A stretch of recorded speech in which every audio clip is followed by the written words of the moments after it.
श्रियकान्ताय कल्याणनिधये निधयेतिनाम् श्रीवेङ्कटनिवासाय श्रीनिवासाय मङ्गलम् लक्ष्मी सविभ्रमालोक सुभ्रूविभ्रमचक्षुषे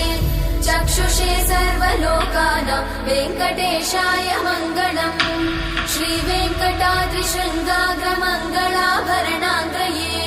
मङ्गलानां निवासाय श्रीनिवासाय मङ्गलम् सर्वावयव सौन्दर्य सम्पदा सर्वचेतसां सदा सम्मोहनायास्तु वेङ्कटेशाय मङ्गलम्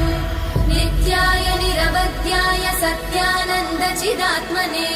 सर्वान्तरात्मने श्रीमद् वेङ्कटेशाय मङ्गलम् स्वतः सर्वविदे सर्वशक्तये सर्वशेषिने सुलभाय सुशीलाय वेङ्कटेशाय मङ्गलम्।